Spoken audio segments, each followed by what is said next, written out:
2 days to register after you have a tax ID number.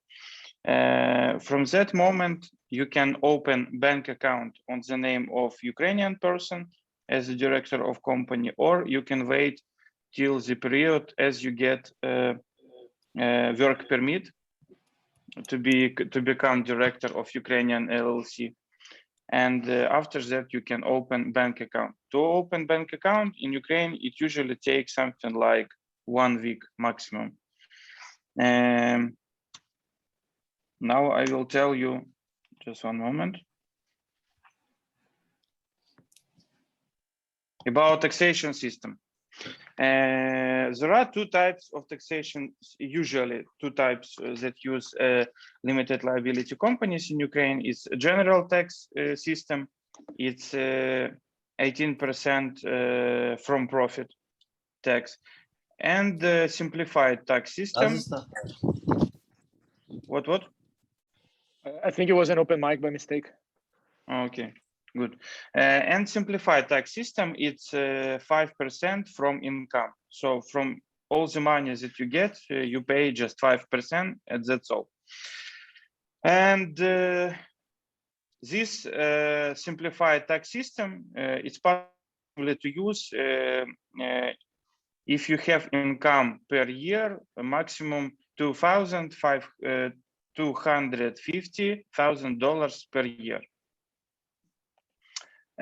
What about general system? If you use general system, you can use you pay 18% from profit till $40,000 per year. If you get, for example, for $40,000, you can get VAT number, and in this case, you will be able to pay 18% and VAT tax 20%. But in case if you just export Ukrainian company services to Brazil, for example, in this case, you will pay just 18% from profit, because in case of export services in Ukraine, VAT tax is under 0% rate. So this is usual 2 tax systems that Ukrainian LLC in field of IT use. Next slide, just one moment. About work permit, I will tell you a little things about work permit. Till when you're a registered company, yes, you use temporary Ukrainian director, or you can use such director for the whole period of activity of your company. In case if you, like shareholder, want to become a director of your own company, in this case, you can get work permit. To get this work permit, usually it takes something like 15 days to obtain it, and the government fee for work permit in Ukraine, $500 for 3 years. So you can get work permit for 3 years and obtain position of director of your own company. From that moment, as you get work permit, you change Ukrainian director on your name. I mean, you change, you becoming director in your company, and your Ukrainian director is reside. Next, on basis of work permit in your company, you can obtain residency. There are 2 types of residencies in Ukraine. It's a temporal residency permit that can be obtained by on basis of work permit. In such case, you will get temporary residency permit for 3 years. This temporary residency permit will give you right to stay in Ukraine more than 90 days than tourist visa.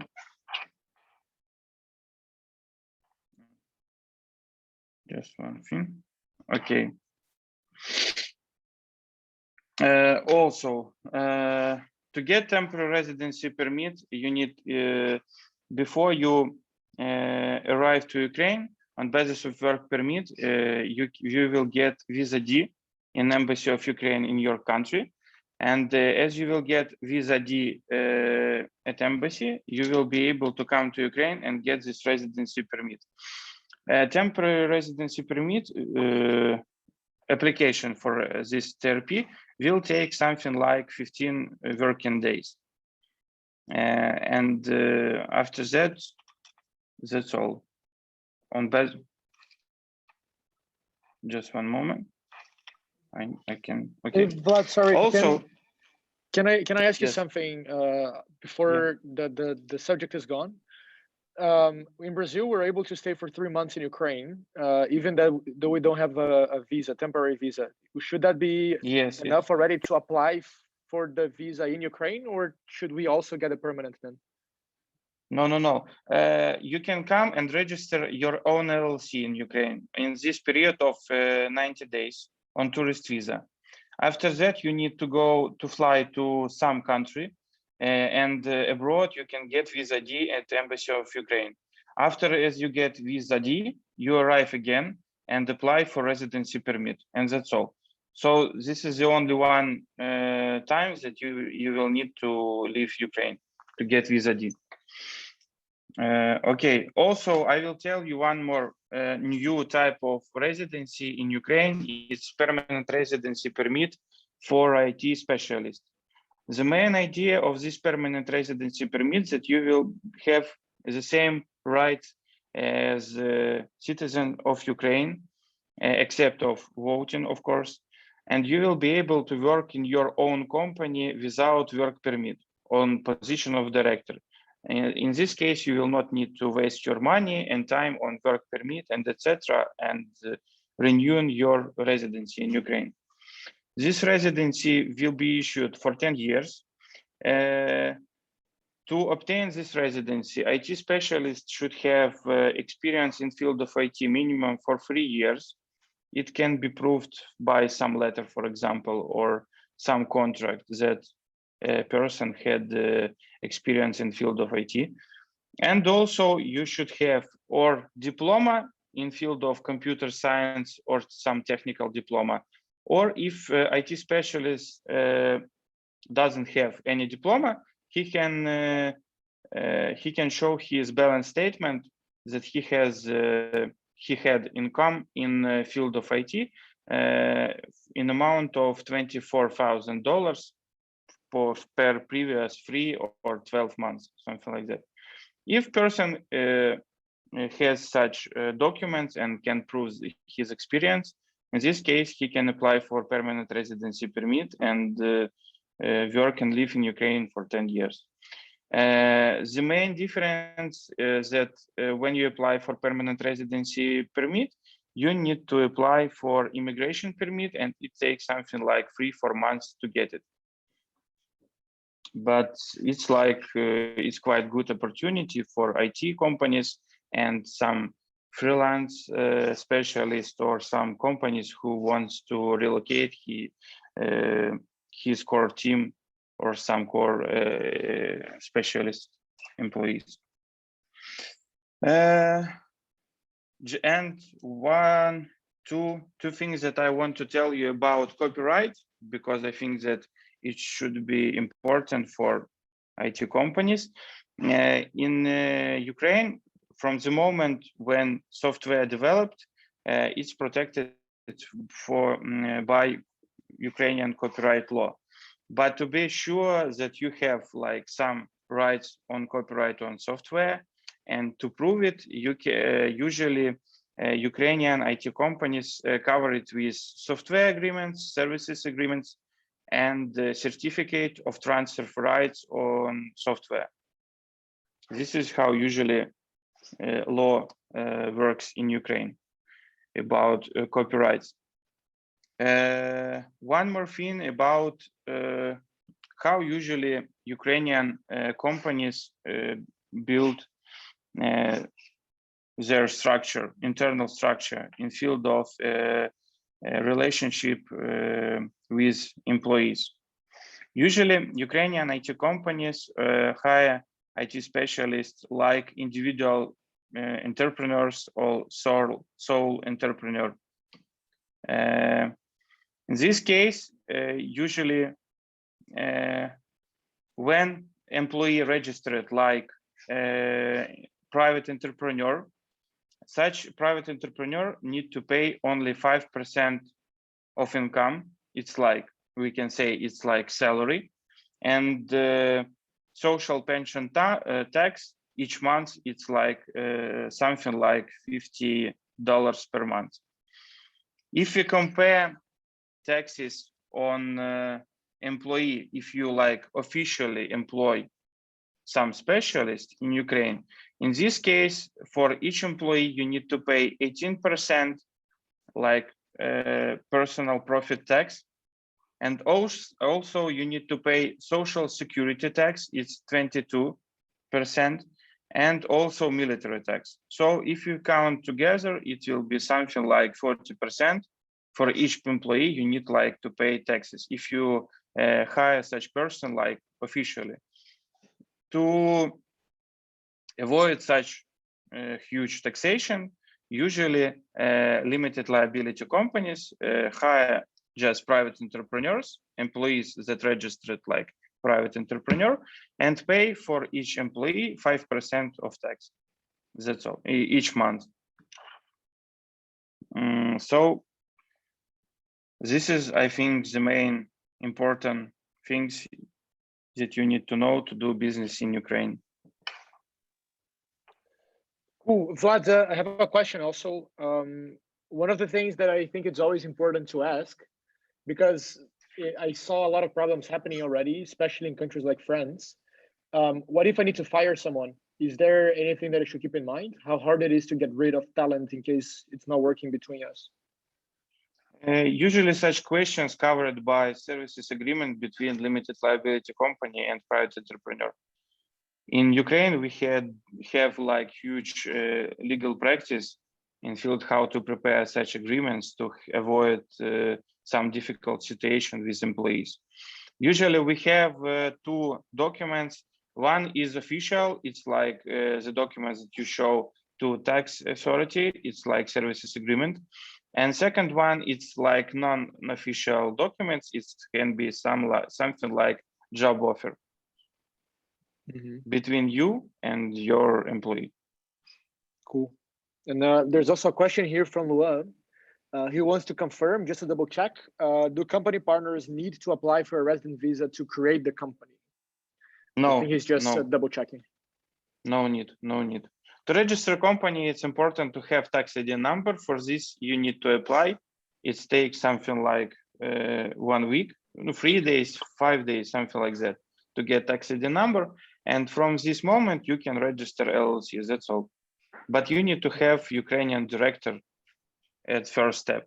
Usually when some our foreign clients come to Ukraine and register their LLC, they use or employees or some partners or legal assistants or lawyers like to be temporary director for 10-15 days. Is the temporary director, is there any requirement for this temporary director or not? So you can just put them in there and then you change whenever you want? Yes. So no requirements. There are no requirements. Oh, that really helps. Mm. Yeah, so Luan is asking again, can you, sorry, go on. Yeah, I saw the question from Andres about the application process. So can him to apply for this visa by being in Ukraine? So should because I remember the thing that the person should re-enter Ukraine to get visa D. So, but I remember also that something has changed this last year, but I'm not sure. Do you know something about that change? No, unfortunately, nothing has changed because there was some initiatives, but on fact they unfortunately don't work. The only way how you can avoid this, for example, shareholder can do power of attorney in his own country, send this power of attorney with the ability to obtain tax ID number for this shareholder to register LLC. And after that, on basis of this power of attorney, a lawyer can get work permit for him, for shareholder, and send this work permit to his country. And on basis of this work permit, person will apply for visa and come to Ukraine. This is how we can do. It can help to like decrease the number of re-entering the Ukraine. Yeah. In fact, there is possibility to register Ukrainian company remotely. For this, you can do it via power of attorney. There are two ways, like how to do this power of attorney. It's possible to do in the Embassy of Ukraine, and in this case, the plus is that this power of attorney will be legalized and be in Ukrainian language. Or another way, you can go to your local notary or some lawyer, do this power of attorney. You need to do legalization in your country and send this power of attorney to Ukraine. Okay, I got it. Good. Rodrigo, can you translate the question from Juan? Yeah, for sure. He actually said it in English first, but then he just further explained to me later. But he wants to know a bit more about the practical side. So if they decide that they want to open a company, where do they start? Is there a specific channel that they need to go through? Do they need to go to the website? Do they go talking to you, Vlad, for example? Can you tell us a bit more on the practical side? How to register LLC or what? What do you mean? So first steps. Usually, okay, I decided. Where do they go, right? So you mentioned a bit about the embassy. You also mentioned that they need to register, but he's curious to know, where do I go for it? How does it work? And be very practical about it, let's say. Unfortunately, it will be difficult to register a company without some local partner or local lawyer. So to register LLC, shareholder should connect with some lawyer. Lawyer will help you to prepare all the documents.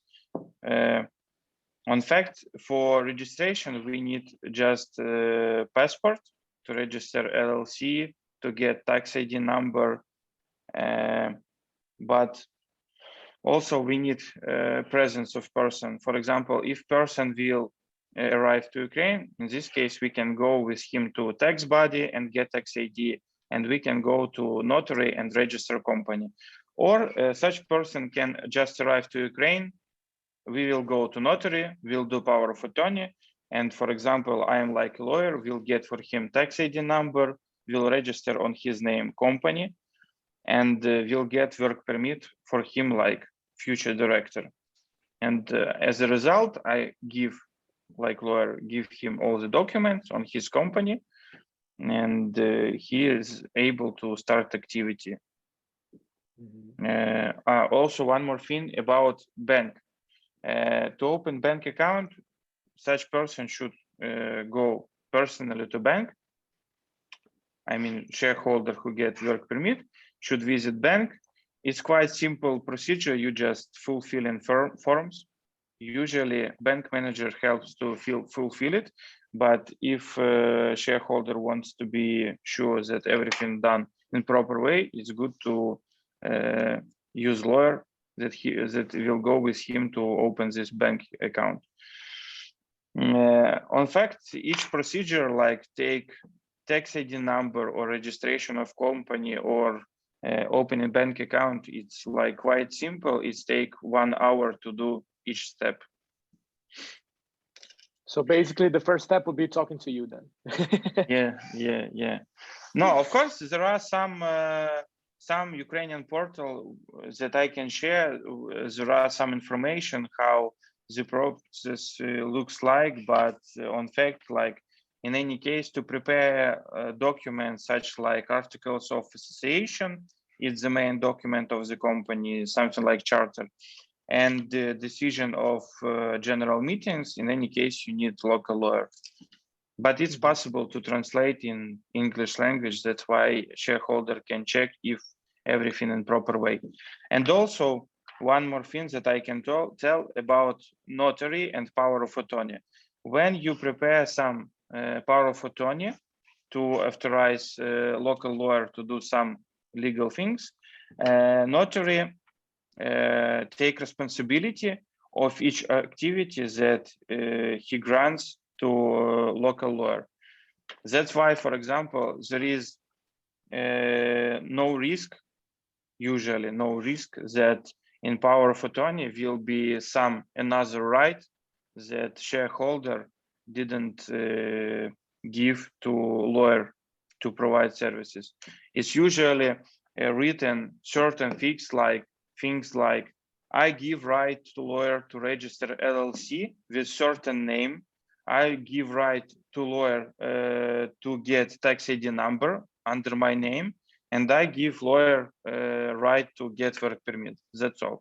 So there is no risk that the lawyer will go and get credit on your name or something like that. It's quite simple in Ukraine. Cool. And Ronaldo has another question here. You answered partially, but just to get the complete thing. He's asking, are all the documents filled in Ukrainian, or can it also be done in English? No, all the documents usually prepared, all the documents prepared in Ukrainian. The only document that can be bilingual is decision of shareholder. It can be bilingual. Okay. And it's so like it's like normal practice, because shareholder should understand what he signs.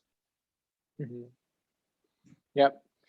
What about article of association? There is no need to do it bilingual, because it's like formal documents that written under laws of Ukraine. That's why usually lawyers don't add some amendments that have bad consequences. Perfect. I can add. Oh, it was you. Yeah, perfect. Okay. Yeah. I just can some thoughts from my experience, because I also actually I have my company LLC in Ukraine, and I also a private entrepreneur. So I have two types of like business entities in Ukraine, and for example, I'm also have used a lawyer to do this, because you need just to create two simple documents, but it's like I didn't want to do this, and I wasn't sure what exact should be added there, and it was pretty affordable just to pay money to a lawyer who registered it for you. So you just they sent all the details. And just to add to what, I also have charter of my company, which was translated to English. So this is legal copy of it, because like I work with international companies and some international organizations, and they sometimes they ask me to provide a charter, and that's why I have it in two languages. It's not like obligatory, but I think you can have it just to be sure what written there if you are like worrying about that part of the company. Yes, Kirill is right that this document is usually done in Ukrainian language charter, but if you want to provide or show this document to some authority, or you need to your partners to show this document, you can translate it with notarization, and it will be like official document with translation of your Ukrainian charter. Yes, it's possible. And Kirill is right. Registration of company in Ukraine, it's doesn't difficult process. But what about work permit? It's quite difficult, and you should do everything in proper way, because if there will be some mistake, usually such work permit can be cancelled. And in this case, it's like, it's not so big problem, but usually people lose government fee money. It's like $500. And in this case, you need to do process again. You need to fly to get visa D and get residency again. If you get residency, yes. And that's why it's like, it's very important to do everything in proper way regarding work permit. This is the main difficulty. It's not even difficult. It's just quite a bureaucratical process, right? Yes, unfortunately, yes. But on fact, if we compare in previous 2 or 3 years, the process of getting work permit became quite simple. The main thing, there are several 3 important actions that you need to do to not lose this work permit. Yeah, because perfect. Maybe I have a few more questions here, Vlad, but maybe just to add on top of this, is there any idea of having such a thing like a startup visa or something along those lines that is a very common trend nowadays, or not really? No, not really. The only thing it's like new thing, it's a permanent residency permit for IT specialists. Only this one. In fact, it's also possible to apply for a residency permit at Embassy of Ukraine, but not each Embassy of Ukraine receive documents for immigration permit. That's why we can check, for example, at Embassy of Ukraine in different countries, if there is such possibility to receive documents for immigration permit remotely. If they will accept it, yes, people can start to do that remotely. Oh, cool. Yeah, I can share. I can share the answer also with you. From my opinion, yeah, we don't. It's not so hard to register company in Ukraine and get all the documents. So you just need to pay some fees and just to wait. So probably that's why we are not really focused on doing some startup visa probably in Ukraine, because Ukraine is not so great destinations that we have thousands of startups that can apply, like Portugal has and other ones. That's why we are not focusing on it. But it's not hard to do this, from my opinion. So that's why you doesn't need something that will simplify the process, because Ukraine is already pretty simple in that way. That's how I feel. Makes sense. Makes sense. It's probably easier than opening a company in Brazil, I can tell you that. But we have a nice question here. Vlad, I'm not sure if you have more understanding of the general taxation landscape in Europe, but Leonardo is asking if you have a comparison between how much you pay in Ukraine compared to other countries. Is it cheaper on the tax side? Is it a bit more expensive? Do you have more insights about that? Yes, I have insight. Ukraine, regarding taxes, Ukraine is quite, if we, for example, compare taxes in Estonia, profit rate, profit tax is under 20% rate, but it's in case of dividends, yes. If we speak about like activity, Estonian rate for taxes is 0%. What about Ukraine? Ukraine, in this case, have 5% tax from income. It's quite good tax, because if you compare, for example, taxation systems in Poland it's 15% rate profit tax. Hungary, as I remember, something like that, also 15%. That's why this possibility that you can pay 5% from income and forget about taxation is quite good. And also, when you have this rate of 5% from income, in this simplified taxation system, there are quite simple reports. It can explain only accountant, because in case of general system, there are some quite complicated reports regarding expenses, incomes, and your balance statement total. If you have some computer software on your balance, or you have some development hardware, and etc. That's why if you compare, this 5% income tax rate is quite simple and quite useful. Also, if you compare taxation regarding employees, I think that Ukraine is like some offshore territory for employment tax rate, because if you compare, usually in different countries, tax rate for each employee is something like 40, 50, somewhere 60%.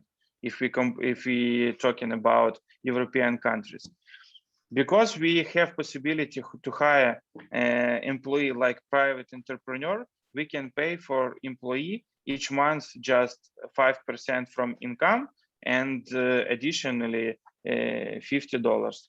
I think it's quite cheap taxation for employees, and that's why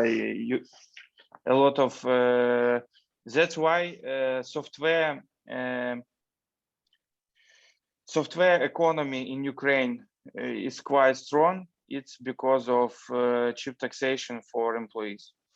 It's my opinion. We have something similar in Brazil as well, that we can also get around the taxes if you hire people as what we call not a jurisdiction person. They open a self-employed business as well, and then we can do the same.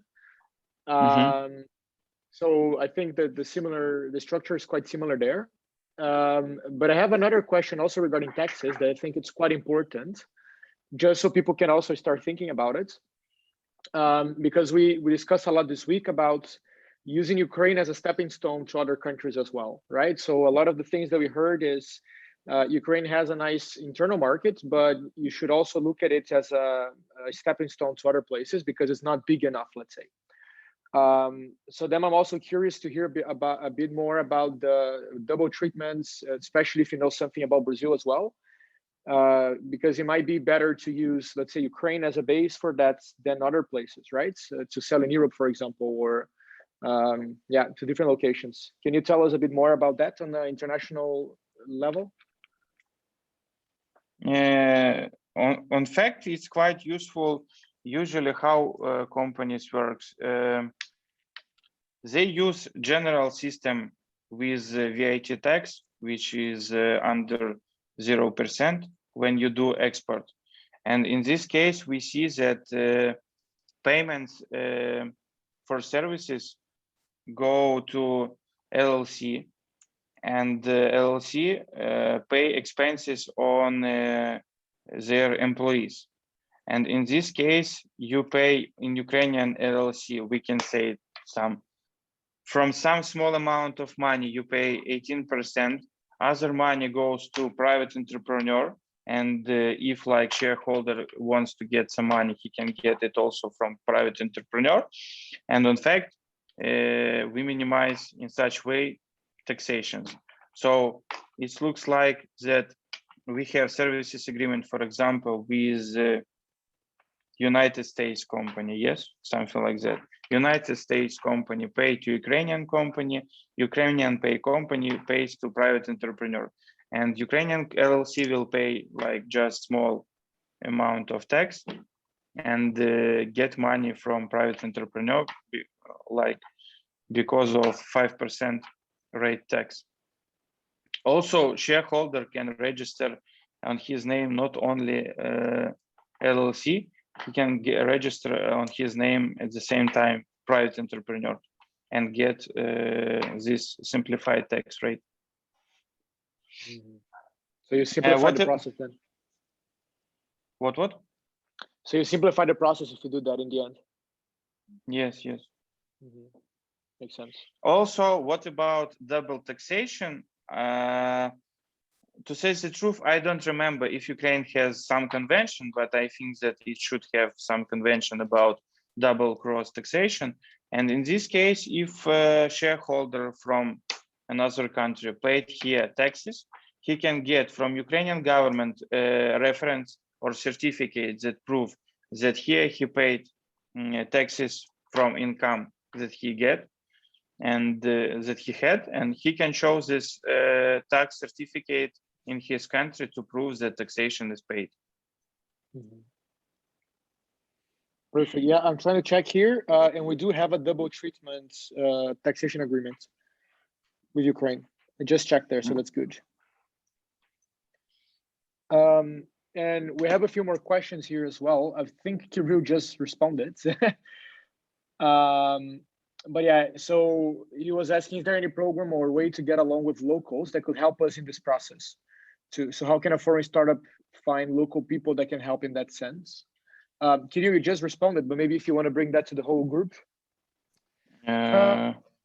Yeah, I just mentioned that we already, like by doing this program, we have invited people we believe and we know, and like I have recommendations about all of them because I was trying to choose best people, and I have really a lot of people in like common friends with all of our speakers. So it's some kind of improvement, and you can just ping all people. If you have like recruitment request, you can write to Vika from VP team, which was on Wednesday, and the same. You can ask Vlad about the legal stuff. I think Vlad can give you some small consultations if you need what you need to do. But if you will need to register and to apply for work permit, of course it will cost some money to you, but it will be just payment for services, and we have like 95%. I believe that in 95% of cases, it will be the perfect assistance to you. Of course, I understand that sometimes we could have problems, but I hope it will not. Yeah. Yes, just one more thing, Rodrigo. I've checked already. We have convention between Ukraine and Brazil. Yeah, perfect. And also along those lines. Sorry, Kirill, go on. Yeah, one more thing. I already prepared the information, much more wider information, like with details about process of registration NLC, private entrepreneur, about taxes for employees, taxation, and etc. So I think that you can share this information with your participants. Sounds amazing. Thanks. Yeah, that sounds really good. We have another question here from Andres. He's asking now, between these agreements, is there something similar, like you just mentioned, between Brazil and Ukraine, also between Ukraine and the European Union? Yes, of course. For example, in previous week, I had case with my client from Serbia. I prepared such reference and sent him via DHL such documents that prove that he had salary in his company and that he has some dividend in his company. Perfect. Yes, it's working. Andres, hope you got your question answered. Yeah, actually, I want to share that I also have simplified system of my LLC, and if you earn less than $250,000, and of course, if you're a new company, you will earn less. It gives you opportunity to use this simplified system. I pay probably $15 per my tax manager, who sends reports once in 3 months. But it's pretty cheap, yeah. But it still doesn't cost you too much money, and it's a great opportunity to pay only 5% from the revenue, and don't create a lot of different things. But I believe most of companies doesn't need this, and even if you start to earn more than $250,000 annually, you can just to hire a person who will provide you all financial management. It doesn't cost a lot as well, so it's not really a problem. But usually simplified system is a perfect way to start, and just to pay only from revenues in general. Perfect. Is there any more questions, guys?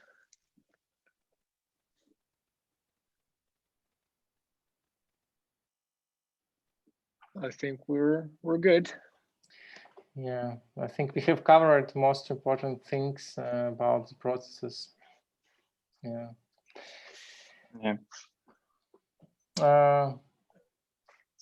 Okay, if you don't have questions. There's one more. Yeah. Yeah, so we have a question that is saying how the labor market in Ukraine works, especially when we hire people as a legal entity. Do we have many labor lawsuits against the contracting companies? Is labor law more neutral or aim at favoring employees when they sue the company? Seems like someone had a bad experience in the past. If you pay salary in time and you provide all the reports to government in time, usually there are no troubles with government employment center that usually provide inspections in case of some mistakes from side of LLC.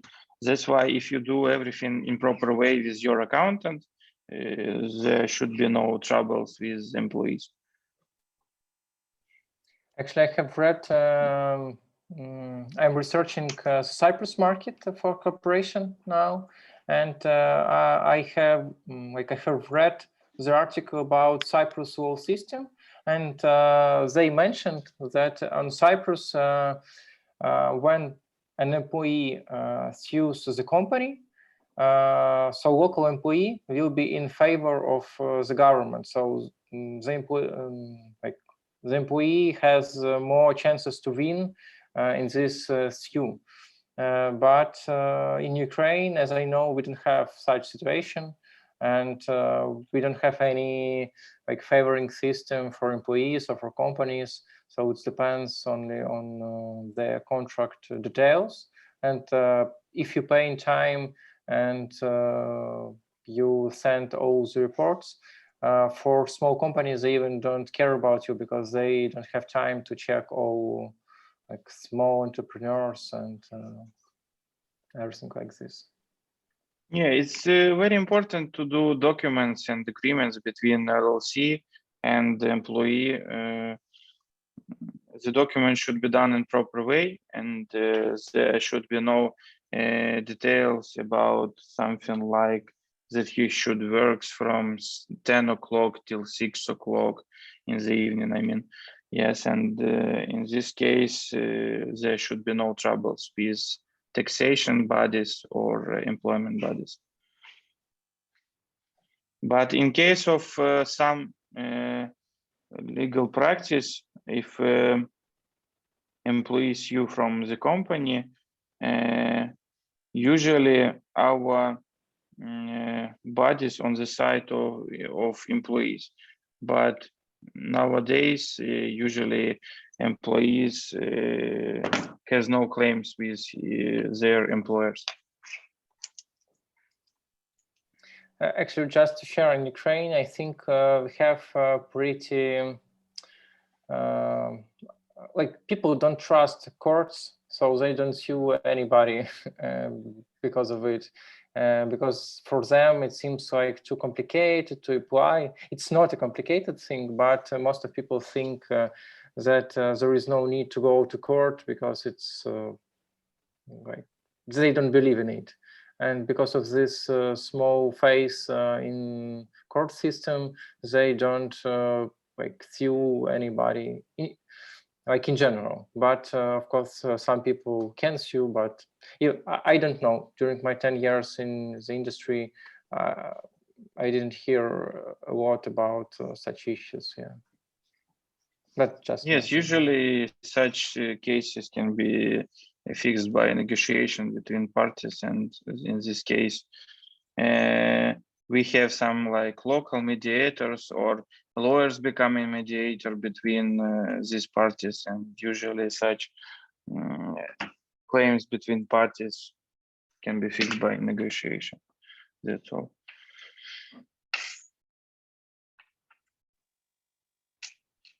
Nice. Well, I think this could be then our closing question, since we got no more. Vlad, thank you very much for being here, for sharing your experience. Maybe you want to share some last words for the companies and also mention how you can help them in case they want to go to Ukraine? Yes, of course. I will be glad to help with all legal questions, accounting questions, or things like with employees or contracts, or doing IT business in Ukraine. I will be glad to help them. That's why you're welcome. And of course, we share all the detailed information about all the process that we discussed today. Amazing. Yeah, thank you very much. That'll be very helpful. Well, thanks. Yeah, thank you very much, Vlad. Thanks for sharing your experience here with us, and hopefully hear from a few people back soon. Yeah, thanks. You too. Welcome. Yeah, thanks. Yeah, have a nice day.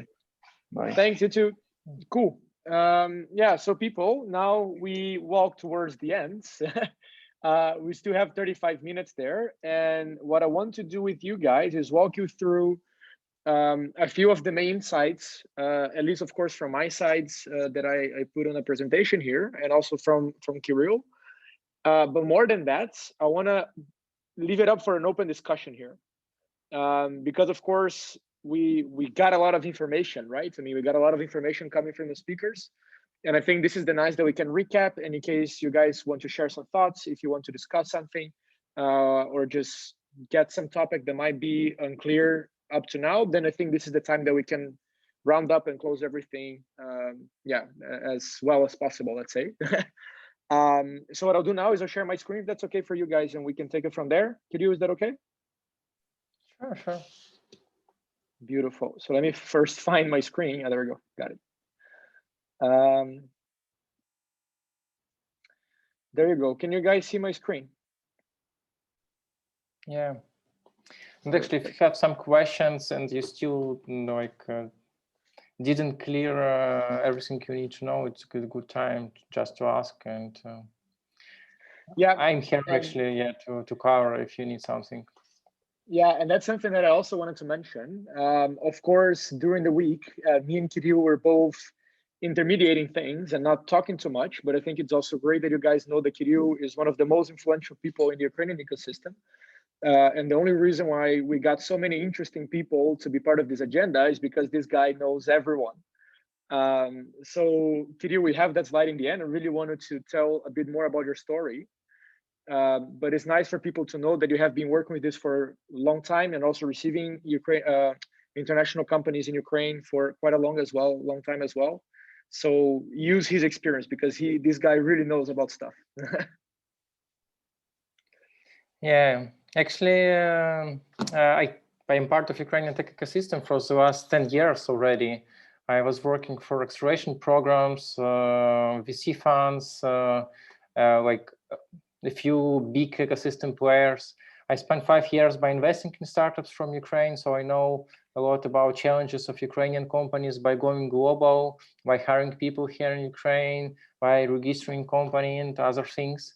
So I also spent 2 years by launching the Unit City Innovation District, and we have received a lot of offline delegations to Ukraine, and people, when people were trying to research Ukraine and trying to open it for themselves in different ways. Like we have received delegations from, I don't know, Canada, China, Korea, Poland, Lithuania, Estonia, France, UK, US, I don't know, probably around 40 countries. Yeah. So I have received on some amount of questions, and I already knew all questions, all answers probably on most common questions. So I hope that you will really find something interesting in Ukraine, and will decide to do something.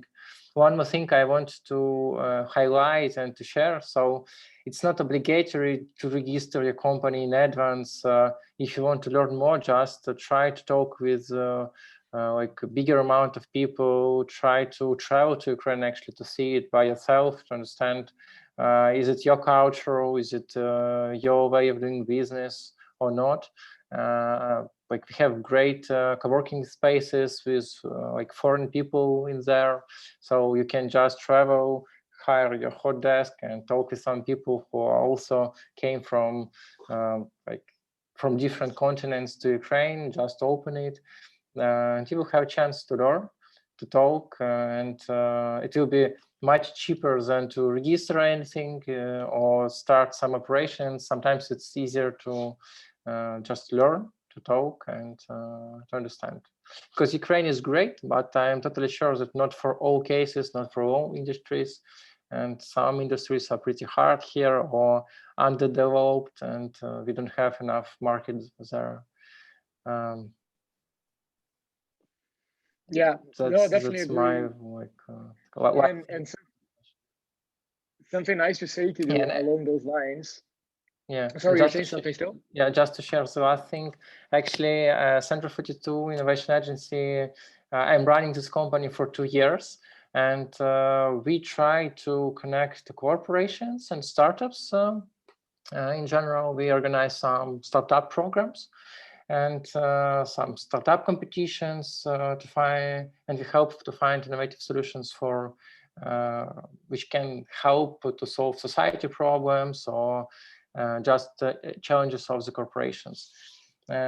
So you can just subscribe on us on LinkedIn to see some of our requests.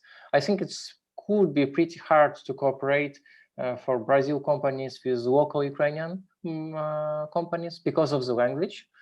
But some corporations are pretty good and they're ready to work. This market is pretty new in Ukraine. So don't expect too much from it, but I think that Ukraine is pretty good if you want to grow in Europe and to have some European representative office. Yeah, that's all. No, that's great. And I think you just, in the end, you start already giving a few tips, right, for next steps. So I think what we can do is walk through this quick presentation that we have here, these highlights, and then we can have a nice discussion in the end with, okay, what do we do next, right? So something that I've done here, guys, is just a recap. And what I want to share with you is basically the basic things we're expecting out of this agenda, right? I think the first one and most important is that you have a clear vision about the Ukrainian ecosystem. So that you do understand about how the dynamic works and the movement that the Ukrainian ecosystem is going through now. And of course, that along those lines, you could also identify either opportunities to go to Ukraine or challenges that you're also going to face. And perhaps the most, let's say, successful thing that we can take out of this is that you either decide to take the next step to go into the Ukrainian markets or not. And the reason why I put or not, because I think that's also a successful case. If you were thinking that Ukraine could be your market and you also check on these presentations that it might not be that interesting in the end, we're also happy because we probably saved you a lot of money to get the same response, right? So either if the response is yes, Ukraine is for me or not, we're also happy that we could help you take this decision. And in the end, of course, which is what Kirill was mentioning in the end before we started this session here, that it's important and we want you to know who to connect with in case you want to take the first steps. And of course, we're talking here, Kirill, I think, would be a perfect first step for you guys, but also all the other speakers that we have brought here in this agenda, they all can help with their specific things, right? So either if you're raising money, either if you're trying to just open a business and start hiring people, I think we got a lot of different angles in which you can tackle the markets, all the way from government to VCs. So the idea is that you close this week knowing who these people are, knowing how to approach them, you have their contacts, and in case you want to do it, you just go for it. So that's basically our goal with this whole mission. And if these things happen, then I'm very happy with the results. If not, maybe we can talk a bit more and we might get into there. Kirill, do you want to add anything here? I think not. I agree that it's great to understand the market, and I will be both ready if you decide to do something with us, with Ukraine, I mean, and if not, we just would be happy to see you on some travel things in Ukraine, because Ukraine is pretty great European destination for travels as well, and it's growing in that direction. So. Very true.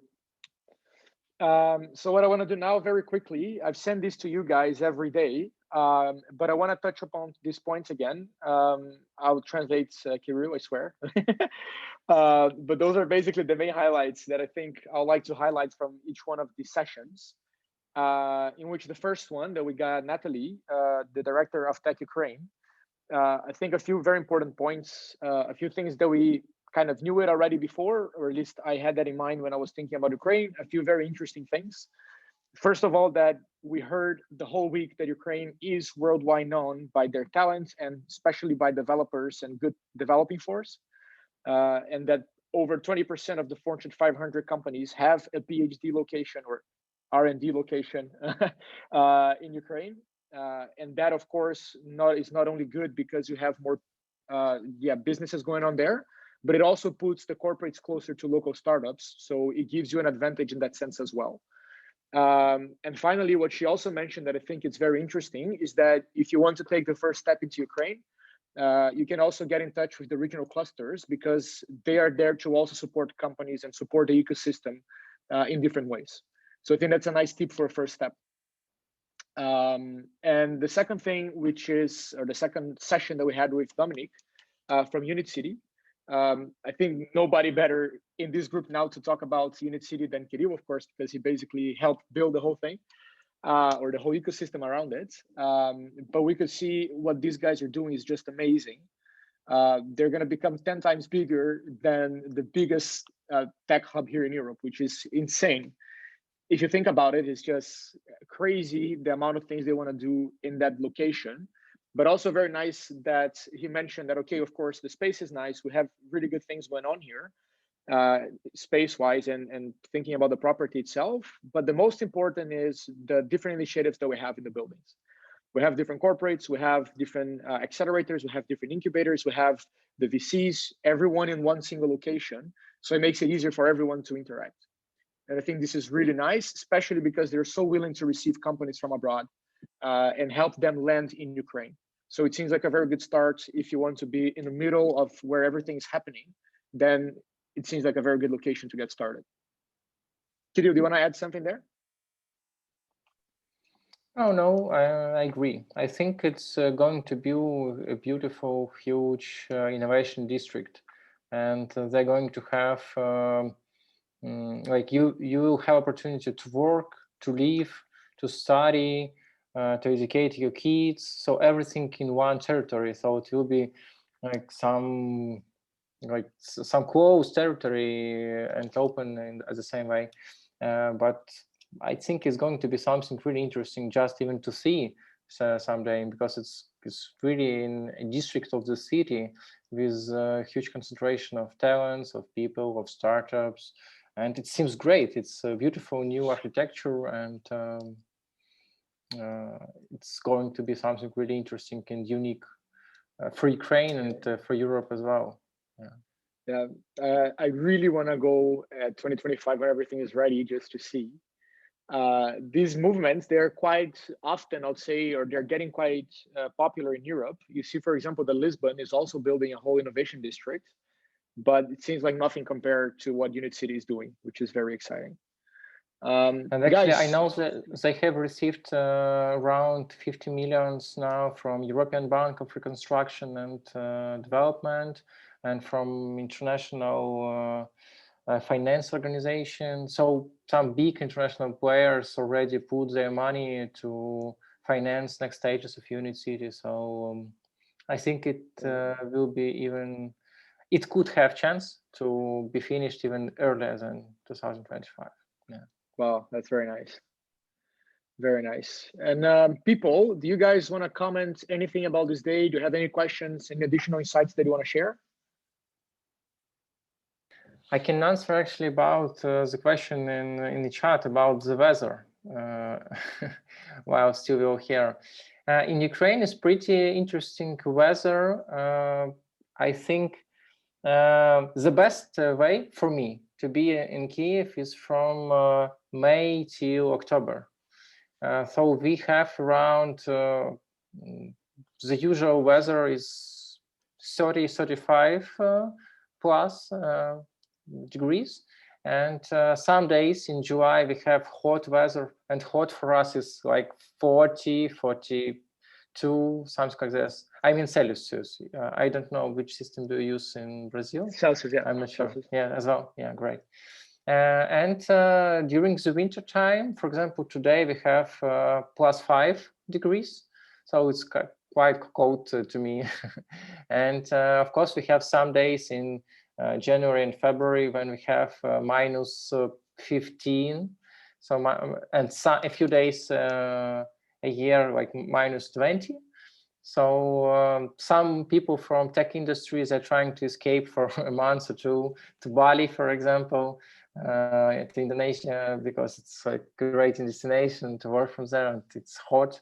So that's to talk about the weather. We don't have rain periods, so we have perfect weather for me during the summer. Not so great during the winter because we have rains. Sometimes we have like a little bit dirty streets because of the snow and cars. I don't know what you have, but for us it's a little bit. We definitely don't have that in Brazil. I think so. I'm from Curitiba, which is the coldest capital in Brazil, and the coldest as it gets is -2. We had snow once in the last 30-something years. So we definitely don't get even as close to that. Yeah, Ronaldo is mentioning it's 31 degrees now in it's fall. Ronaldo, are you from São Paulo? No, it's Ribeirão, right? And this is like an oven. I wouldn't be able to survive at 48 degrees. Ribeirão, yeah, exactly. Very nice, very nice. Yeah, amazing. So maybe I'll go to the next one if you guys have nothing about day one. And also people feel free to unmute if you want to make this as a conversation instead of typing. That's also fine for us. So yeah, a few insights from day 2, which was basically our government day. I thought it was very nice to hear from Valeria. Very, very interesting talk, by the way. But nice that she's mentioning that they want to make Ukraine one of the 10 most digital countries in the world. Even though we heard there was someone here that said that they lived already in Ukraine for 3 months and said it was quite the opposite when he was there. I think it was Fabio. No, I'm not sure now who the person was. Probably not there as well, because otherwise they would have said something already.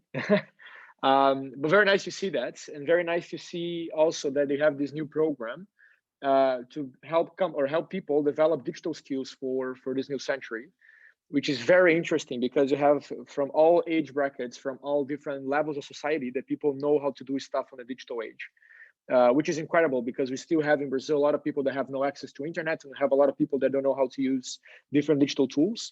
And I believe in that, again, it's my own perspective, but if you have a whole society that know how to use that, it's very likely that in the future, you have more early adopters as well, and it's easier to implement a few different technologies since people are more used to it. But that is Rodrigo's perspective. I'm not saying that this is 100% right. Yeah, and I think it's great to have such programs in every country because for example, in Ukraine, what I see is that we have people, usually in Ukraine, we have some kind of ageism, as I think. So people after 50 years old, most of them, like for my father, for example, he says, "Oh, I'm pretty old already, so I can't I can't study anymore." But we're trying to change that because at the same point, we have great people who have in age of 60 or even 70, and they're making YouTube movies, YouTube channels, and some great stuff. And this education provides some great things to the nation, I believe.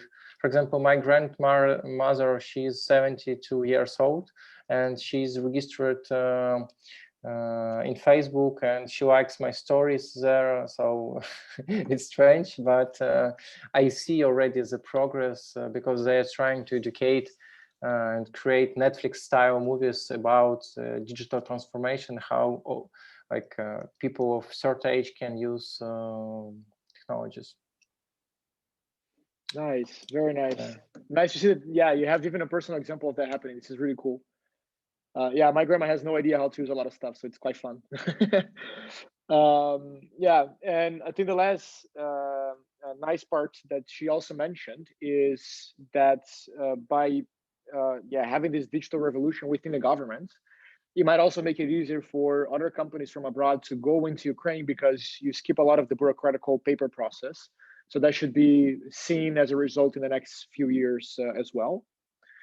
And from the last session that we had that day, which was about money, which is always nice, always good to hear about, but that the Ukrainian Startup Fund has the possibility of giving you up to $75,000, sorry, equity free, which is very nice. We have a few different things in Brazil that can work similar, but they're very separated in different places. So I know a few states have something similar, a few very specific associations or a few very specific parts of governments or different sections within the government have something similar.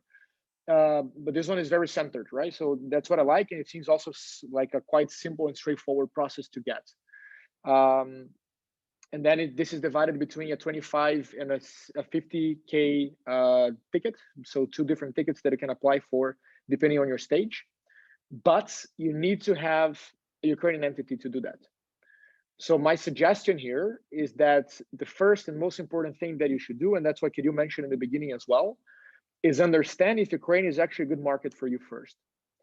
Because it doesn't matter, you can have $1 million, but if you're in a country that doesn't really make sense to you, you can just burn this money and nothing happens.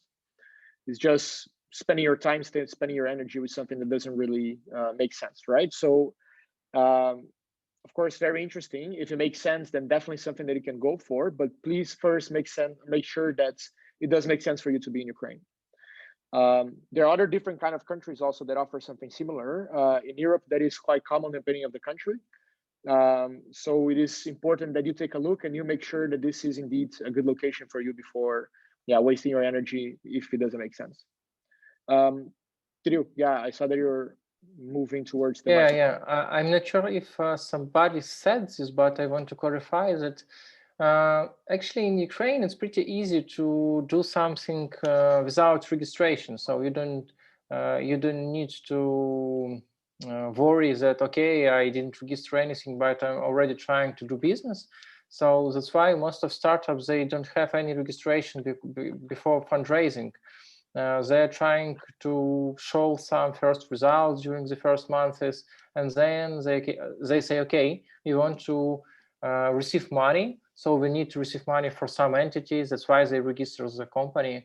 And I think it's a good way. And I saw a lot of cases when people from Europe, for example, came to Ukraine, like just rent some space in co-working, tried to build connections, to talk with each other, and they have 90 days of visa-free entrance to Ukraine. That's why they have enough time to meet people and to get some connections. And then if you decide to do something in Ukraine, you can register, you can apply to Ukrainian Startup Fund and other things. So yeah, perfect. See, that's why I should talk to Kirill before anything. Very good advice. Guys, before I go on, do you have any questions here or anything you'd like to add? Oh, good. Cool. I see Fabio doing that, so I'll use you as my reference point, Fabio. Then we go to day 3, and that is the day that we talked about talents. And I like this day because we had a lot of discussions about it. So we heard, of course, from the government perspective still, obviously it's always going to be an amazing picture. But I also like that a few people here were very honest about how they experience things, right? So yeah, we heard a lot that Ukraine, it is an amazing place for outsourcing. It is an amazing place for finding good talent.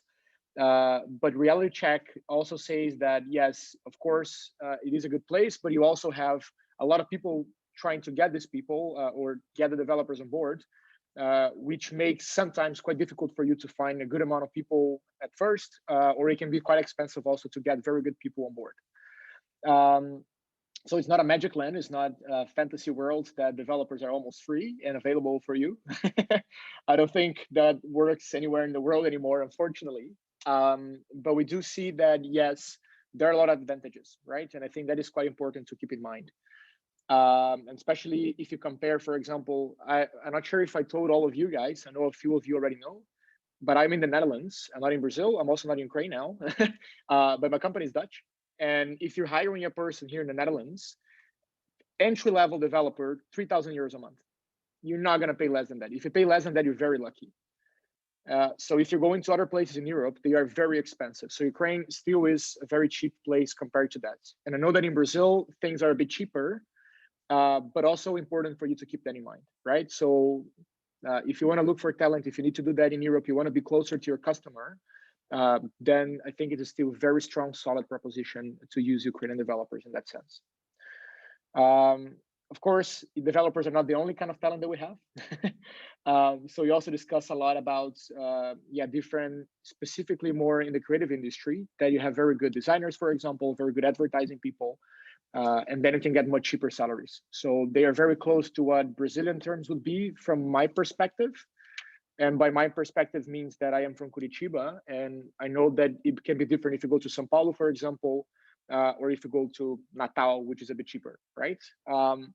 But you can pay anywhere between $300 and $2,000 for salaries, and I think that's quite similar in Brazil as well, depending on level and function.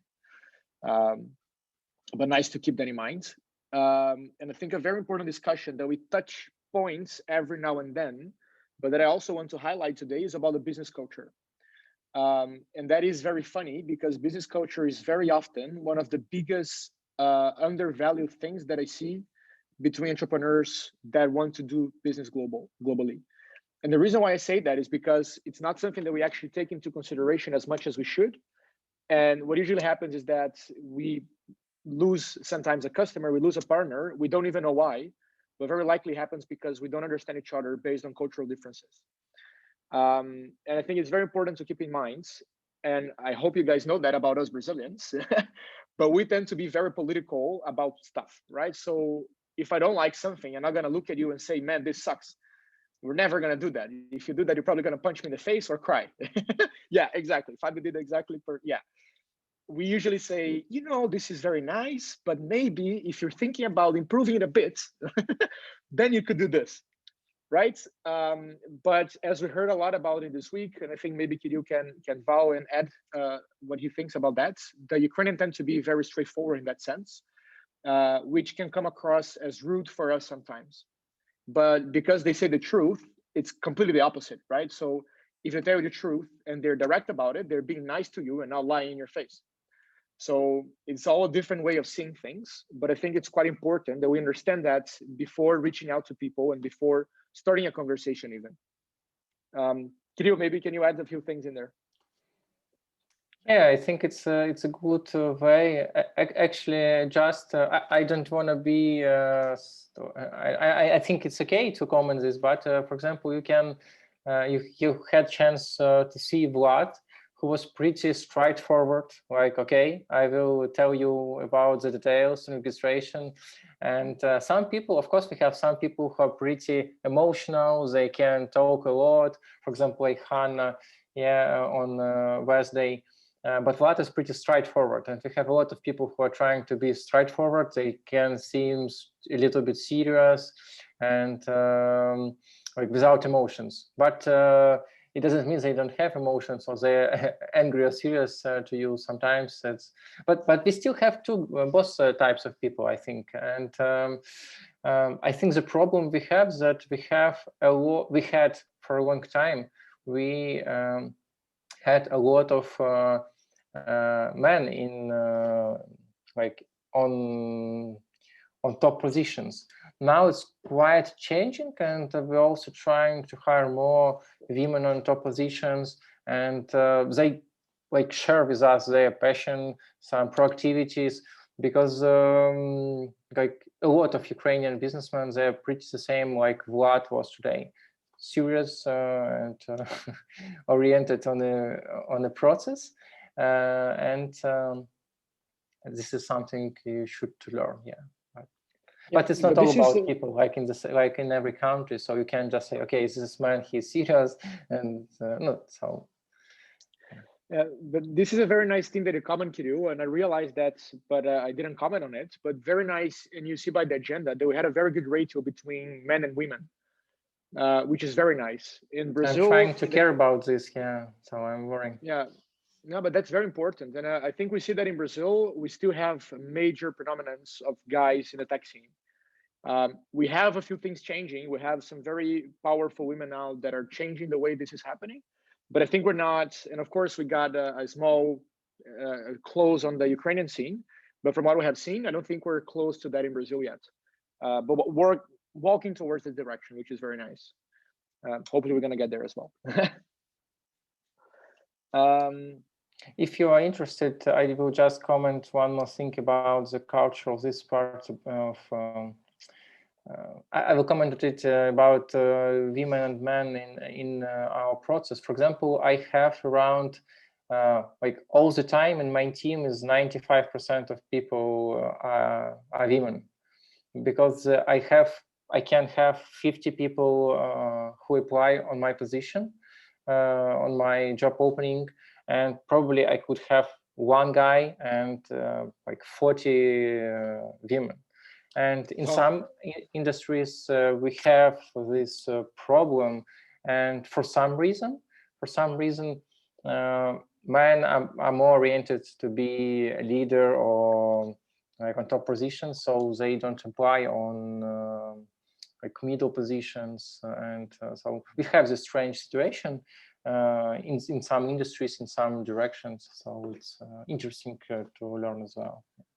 Yeah. But you know, a bit off topic, but something that I realized in the Baltic states, and especially Lithuania, is the complete opposite. And it's very nice to see. So especially also in the tech scene, you see that there are many more women that are actually leading the companies. And yeah, the roles are inverted, right? So it's very nice and different to experience that as well. So if you guys are interested in learning more about that, I think Lithuania is a very nice country to take a look at. And also India, which I was quite surprised. But 48% of the startup teams in India have a founder that is also a girl. I was not expecting. I learned that recently, so very nice to take a look at that as well. Yeah, and so the last session that we had on the day of talents, and I think there are a few things that we heard quite often as well, and nice to mention, is that Ukraine might be very unpredictable. And that comes along the economical sphere, but also the political sphere. And it's very nice to understand that before you take a step into the country. I think we're quite used to that in Brazil, but it's good to know, right? I mean, it's important that you know it might not be that different before you're taking a decision to go into the country, and you need to be prepared to work and work around this, eventualities that might happen. Kirill, of course, you have much more experience, but maybe it would be nice to drop a line here about these uncertainties, just to point that out. Do you know, actually, I never lived in a country without like with something stable. I spent all my time in Ukraine, and I'm working with global companies, but I live here, so probably I'm quite biased about this. I know how to live in a predictable world. I know that something can change. For example, we have some strange situations about the COVID quarantine now. For example, now we have a lockdown in Kyiv, so you can't, all restaurants and public spaces are closed. So you should work from home. Of course, you can't travel or go to shops or anything else, but you can't open a business if it's not a food store. And the problem we have is that the government said about the lockdown 3 days before it. So for business, if you have offline business in Ukraine, it's quite tough, because you reading the news and you find the news about the lockdown in 3 days, and for a strong business, it's pretty hard to manage such situations. So, and we have something like this. And I'm not sure that doing an offline business is a great thing in Ukraine, but I'm not a huge fan of offline businesses in general. I'm more a tech guy. That's why I'm trying to, it's great to have clients from global markets, not only from Ukraine or from one country.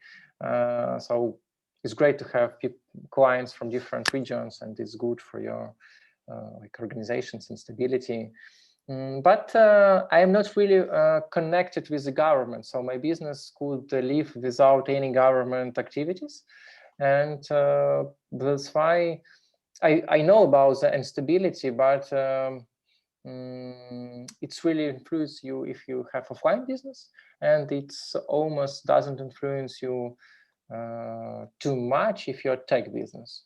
But that's my opinion, how I feel it. Even better. Great. Guys, do you have any questions or anything you want to drop here before we go to the next day? And that is my last slide about the days. No? Cool. Yeah, so yesterday was the money day. And I think one of the most interesting as well. And very nice that we heard a lot that this is one of the main challenges that startups face when they are in Ukraine, because there is not as much investment available as it is, for example, in Germany or in the UK, which are the highest ones in Europe. But one of the things that Olga also said was interesting for me, because she mentioned, yeah, we might not have as much money, but we also don't have as many companies competing for it. So in that sphere, you have a balance there that you can play around, right? And the other thing that is very interesting from my point of view is that the investors, they are expecting you to grow to global markets after. So the nice touch point here, or the nice thing I want you guys to keep in mind, is that if you're expanding to Ukraine or anywhere else in Europe, and I think I mentioned that here already, if you're expanding there, do not expect that you're only going to stay in that country. This is a stepping stone towards a bigger plan, towards a bigger goal, but important that you have that on your map, right? So if you're coming to Ukraine, you want to raise money in Ukraine, you need to show them that, yes, this is a stepping stone for me. I want to go to the European markets. My next countries are Sweden, Finland, Poland, and France. I don't know. Then it's up to you to decide. But very important that you have that in mind before going to Ukraine as well, and before raising money with them. And the other thing that I think it's quite obvious, but some people need to say the obvious as well, is if you're approaching investors, it doesn't matter if it's in Brazil, if it's in Ukraine, if it's in the US, you also need to do your homework. So it's not only about dropping an email and thinking that because you have a nice business, they're going to care about you, but it's actually showing them and making it easier for them as well to evaluate your business and make sure that it is a good deal for them to invest on your company. And that, of course, goes in all different places, all different challenges, or all different possibilities that I have to raise money. It needs to be a good deal for them. So you need to just make it very clear. This is what you're looking for. That's a problem you're solving. That's how you do it. That's how you want to make money. And this is what you need from them. So always good to be very clear on that as well. Kirill, since you're our investor, you want to add anything here? I agree with you in general. So I as an investor, for 5 years, we have seen a lot of startups, and I understand that it's the worst thing you can do is to focus only on one country, and because we have made some mistakes in our venture capital fund, when in our first deals in 2014, I believe, we tried to invest into companies who try to go global to Poland, like not going global. They're trying to go for Poland market, for example, then to Lithuania or something else. And it's bad because you need to adapt all your materials to this country. You need to hire people there. And if you can sell something globally without need to localize everything too much, it could increase your chances to grow. And to be honest, if you talk about these two funds, I think it's impossible to raise from them if you're doing something super local in Ukraine or even in Brazil or even in France. French market is pretty huge, but it doesn't seem great to focus only on one country, because something can happen in that country. Some, I don't know, political people will win, like wrong politicals will win. You got it. What I mean. Something can happen in each country, so it's better doesn't focus on it. And I believe that Ukrainian funds are pretty happy if they have Ukrainian co-founders. For example, you can have a great business, but if you have Ukrainian co-founder, it can make you more interested to any fund in Ukraine, because technically they will have like the reason why should they invest in you, and if you have great business, so probably I don't think it's great to find Ukrainian co-founder just to raise money, but if you decide to find someone, it can give you some plus additional benefits. Very nice. Guys, any question here about this day? No, all good. I think I actually got a question here. Yeah, so Fabio's just remembering. Well, he just said you don't need to mention now, but sorry, Fabio, I have already started anyway. But it's nice that they actually want to see data as well, right? So it's also nice that if you were reaching out to potential investors, you also show them what you get and put, okay, these are the numbers that we're also expecting, and doesn't make something very vague. Fabio, sorry, I just start reading later, so now everybody knows, but a nice reminder as well, that's for sure. Of course, I'm not gonna do a recap of the day that we had today because it was like 30 minutes ago. So I hope you guys remember that, but I'm also gonna share an email with the main points of discussion later on. Then you guys can also see the screening or the recording, sorry, afterwards. But what I do wanna do is I wanna give you guys a few next, first of all, invite you guys for something else and also give you some next steps of how we can walk forward from here after this mission's end. The first thing is we've been talking, of course, a lot about Ukraine and a lot about going into Ukraine. But I know a lot of you is your first experience with international expansion in general, right? And what I want to invite you guys to participate is we're doing a seminar that is called Startups Sem Fronteiras. Kirill, I think if I translate, is the Startup Without Borders or Borderless Startups. But we're doing a free event, and I think it would be nice for those of you who are actually interested in expanding to different countries, because we're going to answer the main questions about first steps towards an international market. And that is, what is the right time for me to go international? What are the different ways that I can go abroad? And when we mention hacks for international expansion, which is the second one, is not necessarily need to open a company in a different country, but it can use different kind of solutions to approach a new market. And also how you can raise money in different places. So it will be a next step, let's say, of this discussion that we had with the investors. So for all of you guys that are interested in knowing more about the first step, I'm also, we'll be happy to have you guys there. We have already more than 100 people registered, so it'll be very nice. And I'll share the link with you guys here as soon as we finish this, so you can also register. Again, it's for free, and I'll be happy to have you guys there. And the second thing is, if you want to take, so now I'm mentioning a step before, and now I'm going to mention a step later as well. But for all of you that are interested in doing things in Ukraine, for all of you that want to take the next step and you want to start validating things for your business, because everything that we have mentioned here so far, it's quite generic about the Ukrainian ecosystem. First of all, I want you to know that you can reach out again to everyone that was in this agenda. I have shared all their details with you by email. So you can take a look there. But also we have Kirill here, and Kirill is one of our coaches. And I'm sure that he could also help you guys to take these first steps. So what we do as you globally, I didn't even mention that to you guys so far. So that's maybe my moment to present myself a bit better as well. But we basically prepare companies to go abroad. And we have been running since 2016. We developed the international expansion program from Sebrae Nacional. So we also have a course there for all of you guys that want to get started. We also have a free course with them. We have helped over 250 something companies to expand. And we basically do that still, especially of course in Brazil, but also here in Europe, and basically helping you to draw and take the next steps towards international expansion.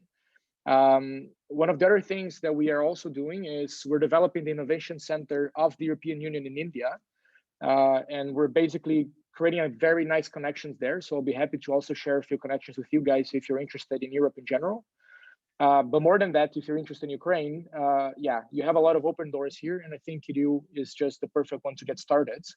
So we'll be happy to help you guys along the next lines, either if you are yeah, trying to figure out things for your markets, for your company, if you want to get a few more insights about how to do things, or if you have something more specific, like I want to raise money or I want to find partners, then I think it's also nice to count on Kirill as well. Kirill, maybe do you want to add something there? No, I actually just want to mention that Rodrigo's website is pretty full of different information about growing globally, and actually they have the database of experts who can tell more about the local markets, different ones, and I'm only one of experts focused on Ukraine mostly, and that's why you can just research and see what they have.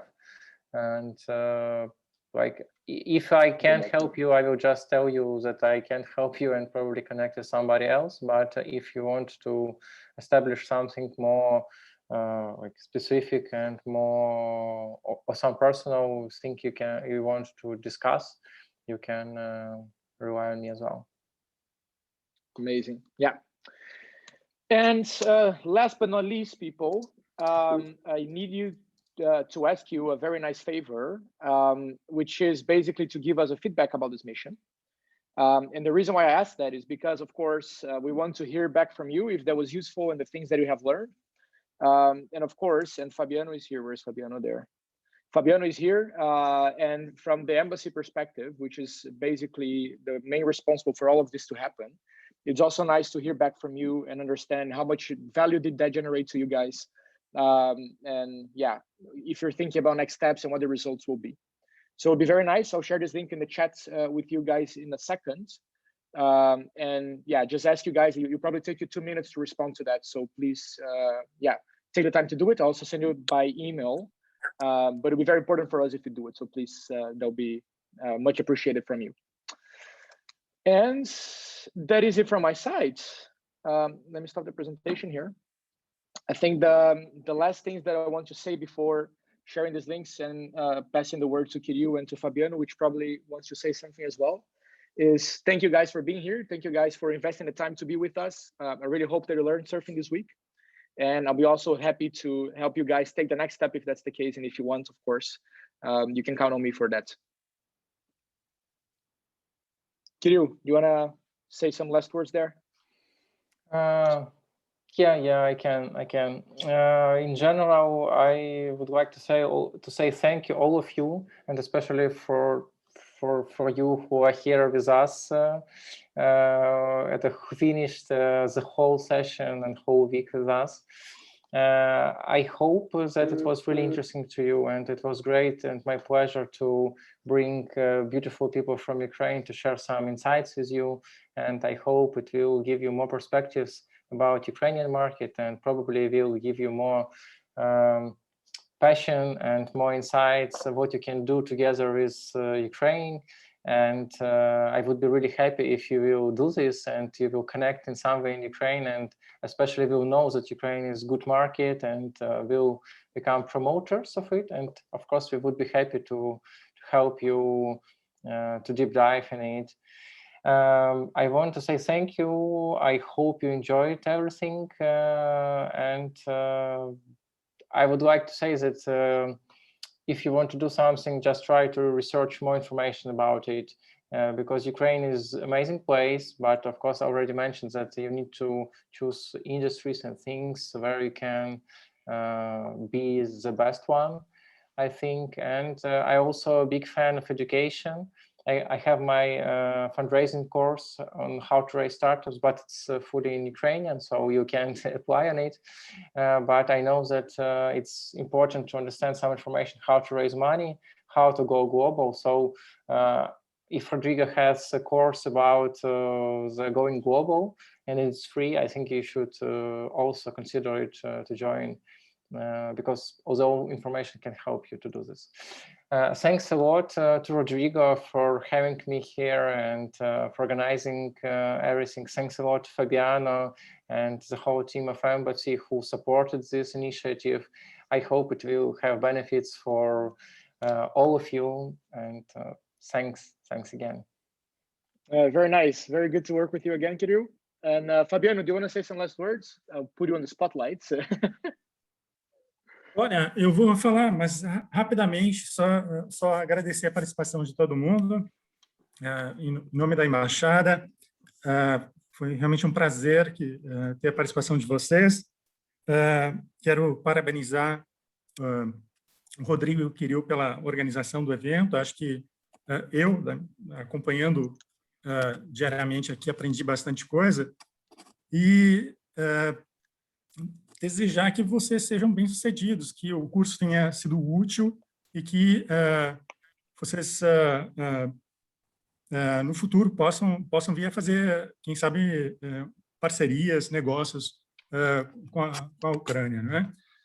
Da parte da Embaixada também, a gente tem o nosso setor comercial lá, que a gente está à disposição. Se por acaso, de alguma maneira, de alguma forma, nós podemos ajudar, vai ser um prazer também. Então, mais uma vez, agradeço a Rodrigo, Kirill e a todos vocês que participaram. Foi realmente um prazer.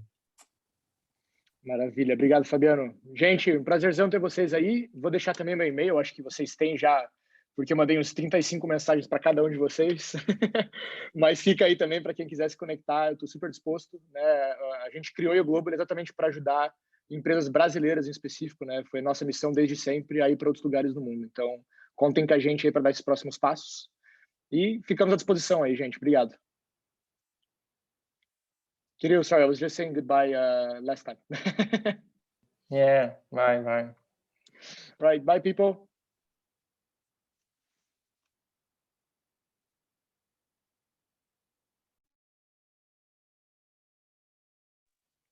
I realized I just forgot to say something. Pessoal, eu acabei de lembrar de uma coisa que a gente estava falando o tempo inteiro, eu esqueci. Eu criei um grupo no WhatsApp para gente e eu vou mandar o link para vocês por e-mail. Aí todo mundo consegue entrar, a gente consegue trocar contato.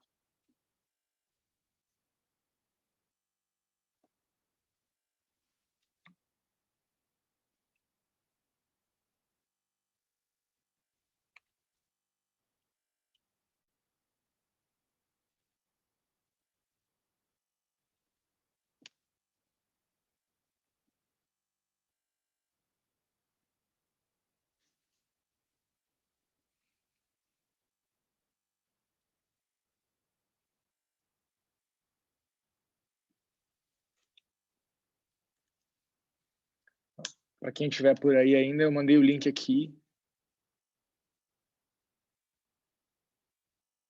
E vou mandar mais uma vez por e-mail hoje até o final do dia.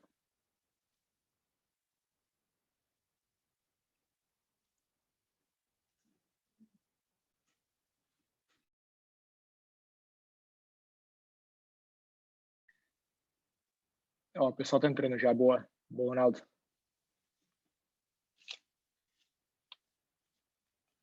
Já mandei um oi lá também.